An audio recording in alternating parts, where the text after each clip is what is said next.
So we've gathered these few days together to envision a new direction for engaging the pain and distress of people's lives, to reconsider old ways of doing things, and to demonstrate our power to bring forth a better model. And I just want to thank David Cohen and the organizers for making this opportunity possible for all of us. Thank you.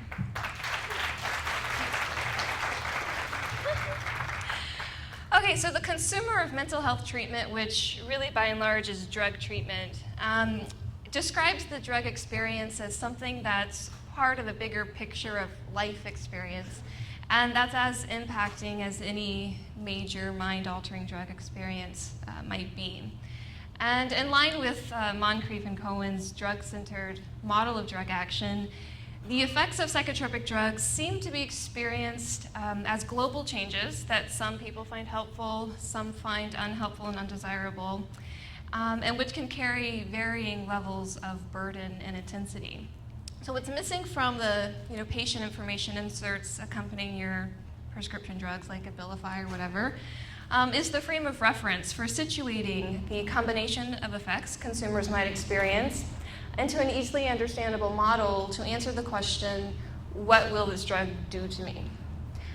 So such a model would include the range of burdens possible to experience in relatable language, the mixture of helpful and unhelpful aspects of prominent drug effects, and the comparative value of similar drugs for getting closer to the desired effects you're trying to reach. So using online consumer drug reviews, we've been able to begin conceptualizing how a drug-centered model of drug action might be the organizing principle for analyzing reported drug experiences with, in this most recent sample, antipsychotics. So Seroquel, Abilify, and more recently Latuda are together multi-billion-dollar antipsychotic drugs. Abilify and Seroquel had something over $4 billion in sales as of a couple years ago combined. And those two also account for over 70% of promotional dollars spent in the antipsychotic market. And Latuda, being the newest to market, is positioning itself to compete with Abilify on the claimed basis of greater efficacy, tolerability, et cetera.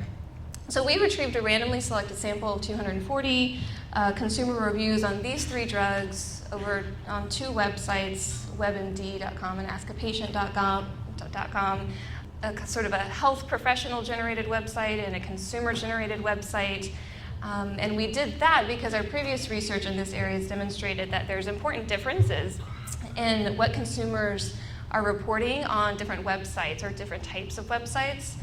So for example, consumers posting reviews on WebMD significantly more often report improvements in mood compared to consumers who are posting their reviews on askapatient.com. So it's important, therefore, that when you're searching consumer reviews online, that you're seeking multiple varied sources to be able to really synthesize the typical and the range of experiences. So we identified in these 240 reviews effects commonly associated with antipsychotics, including effects on sleep, weight, anxiety, affect. And for each report on one of these effects, we applied a descriptor to indicate the desirability of the effect as perceived by the person reporting. And we categorized the language used by consumers to describe the burden or the intensity of the effect. So it would be kind of like what you see on one of the package information inserts where certain effects are labeled less serious or more serious or less severe or whatever. But that language, of course, is completely ambiguous as to what that means for real life. But our findings on the types of effects reported are not all that surprising across the three drugs. Of all reports of mental slowness and feeling like a zombie, Seroquel accounted for 53 and 73% of consumers mentioning those effects. Not a huge surprise. Latuda accounted for the largest proportion of people reporting improvements in controlling intrusive thoughts and managing feelings and mood right here. But at the same time, consumers also frequently reported akathisia-type restlessness on Latuda more so than either Abilify or Seroquel there. For some of the other effects, we've left it more open as to whether the effect was desirable and helpful, or undesirable and unhelpful. So here you can see the proportions, hopefully if you can see it, the proportion of mentions of anxiety in Abilify comments. So there's Abilify anxiety, the proportion of mentions that described an undesirable versus a desirable change in anxiety on Abilify. So for all three drugs, most of the time when anxiety was brought up in a review, the direction was of an undesirable change in anxiety for all the drugs there. For depression, the direction of change was much more desirable on Abilify and more kind of evenly split across the other two drugs. And increased sleep here was almost always an undesirable effect here, but for Seroquel, one, just the raw numbers of how often increased sleep was sort of brought up in the discussion. It's a much more prominent effect of Seroquel, and it was less clearly either desirable or undesirable there.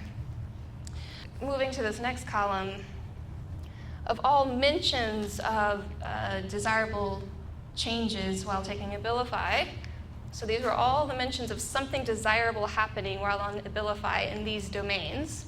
So most of them were focused on improved anxiety and depression, whereas most improvements or most desirable changes on Abilify were focused on the improvements in sleep or what was perceived to be improved sleep. And for undesirable changes, for all mentions of undesirable changes, one, there was just many more undesirable changes in these domains than there were desirable changes, as you can see by just the raw ins. For Seroquel, sleep and weight accounted for the most mentions of undesirable changes on the drug. And for Latuda, the majority of comments here involved increased anxiety and irritability, took up the majority of comments around undesirable changes, which kind of coincides with the previous slide that had sort of the largest proportion of people experiencing like that akathisia type restlessness on Latuda. So knowing that Latuda is the newest competitor on the market, you can start to kind of get a sense here of the effect that a previous drug experience has on a current drug experience. So consumers' descriptions of their present experiences on Latuda are shaped by the inadequacies and failures of descriptions of their previous drug experience, which were often Abilify or Seroquel. So you can see it, for example, in weight changes, where there's a larger proportion for Latuda of desirable changes in weight compared to the other two drugs, where it was very prominently and clearly undesirable. And this is kind of explained by consumers switching from one of the other drugs to Latuda, and now this desirable changes weight is becoming one of the primary positive changes that people are experiencing on this drug. Whereas for, let's see, Abilify, there was many more desirable comments around depression than undesirable. And for Abilify's major competitor here, Latuda, this was not the case. That's the same sorts of changes on depression are not happening, and instead there seems to be some kind of activation happening that's increasing their anxiety, irritability, and again, the akathisia. So when you read the patient information insert that you get with your drug, you see these list of effects, and often they're grouped as more serious or more severe, less serious, less severe. And often the more severe effects are those known to the medical profession to be life-threatening or disabling. So you might see fever, muscle stiffness, sweating, irregular heartbeat, so on and so forth. That might be associated with something like neuroleptic malignant syndrome. And then other side effects, like drowsiness and weight gain, are often listed as less serious or less severe, unless they're associated with one of these clusters of effects that might be associated with some serious reaction. Consumers, though, experience drug effects in the context of life, and the severity or seriousness of an effect is interpreted within that larger context. So, for example, WebMD simply states that Abilify, Latuda, and Seroquel may cause drowsiness. And another similar sort of site, Revolution Health, one of these commercial health information portals, lists drowsiness as a less severe side effect of these drugs. So in contrast to these sort of fixed measures of severity from a medical perspective, the severity of effects as experienced by real people is ranging and not so clear-cut.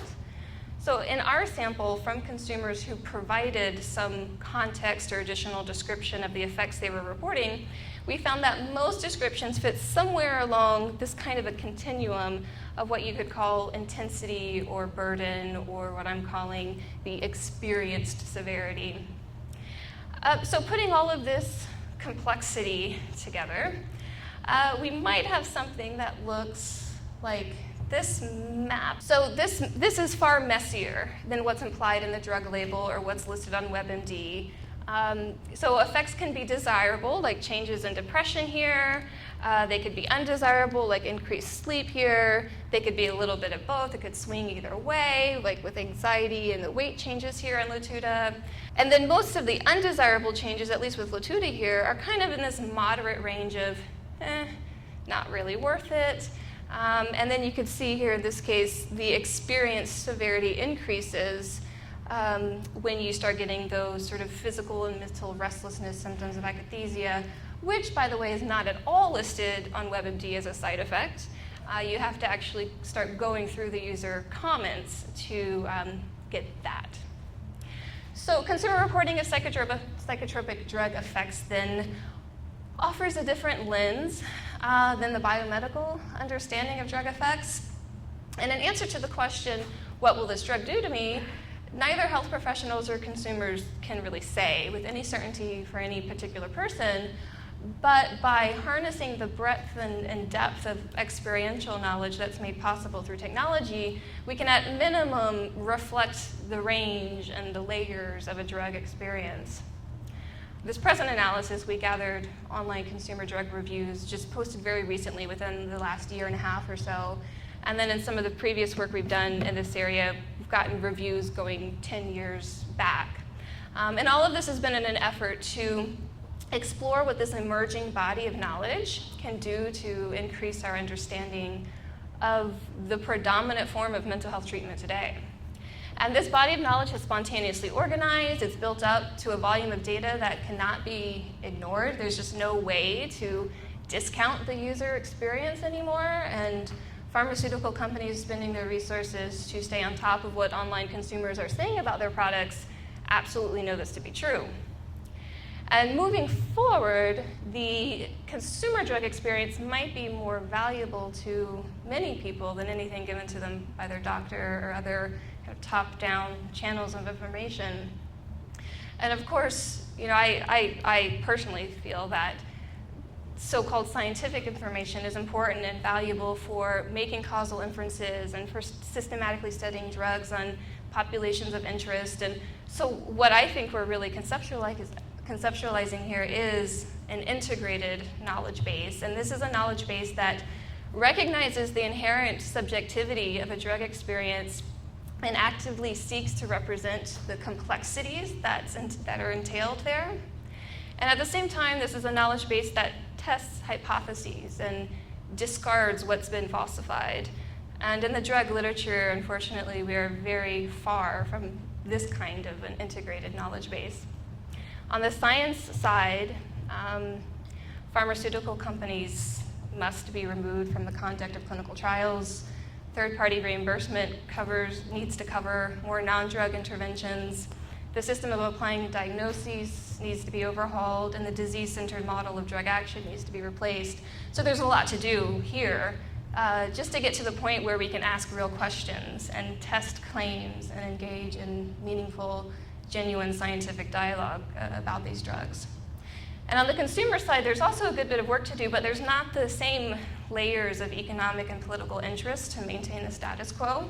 And instead, you have the voices of many being shared as part of this new culture of public expression on the internet. And here we need to harness what's happening in a way that preserves the spontaneity and the naturalness of the movement, but gives it a platform to stand on and be heard. One project that we've recently submitted a funding proposal for is an attempt to merge these sides into a scientifically valid process that's designed to elicit experience as it's being experienced. So using a smartphone-based application, we're aiming to collect real-time data from users of, in this particular proposal, anti-anxiety drugs like benzos and antidepressants. And being that I'm in the state of Colorado, we're going to do the same for marijuana users who use that drug and receive anti-anxiety benefits from marijuana. So it's going to be kind of a comparative effectiveness study. And we're following individuals intensively over a short period of time, and then following over a 9-month period. So we're gathering data from consumers about their experience prospectively over time in their natural environment and in real time as things are happening. And what we're trying to achieve here is the richness of consumer-reported drug experiences with the addition of scientific methods that are recognized by everybody as valid and credible, and then minus the disadvantages of relying on online consumer reviews, disadvantages being like the anonymity of drug use of the poster and significant variation in how details are being provided. So what would consumers do if presented something resembling this in response to their question, hey doc, what is this drug going to do to me? This is not the sort of cleaned up, neat little listing of here are the side effects and here are the therapeutic effects, and that's kind of what we're accustomed to getting from more official information sources. But this is real life, and real people here are offering to share something that they know differently than what's been described to them based on the only thing that's true for any of us, and that's our personal experience. And the knowledge here comes from the accumulation of experience within and across individuals. And it's knowledge that is conspicuously absent from current thinking and investigations on psychotropic drugs that are used and prescribed as medicine. So I hope to spark through some of my work at least a respect for the value of consumers' voices to contribute to what we recognize as legitimate knowledge that's as meaningful as medical discourse and ways of knowing. And as we continue interacting here at the conference, and hopefully beyond these walls after this weekend, I'd like to think that we are the catalysts for creating the transformation that we all see as so obviously needed. And I extend my deepest sense of obligation in this work just to each other as human beings having human experiences. I think what we're doing here is for all of us. So thank you for being here, and hope you enjoy the remainder of the weekend. Thanks.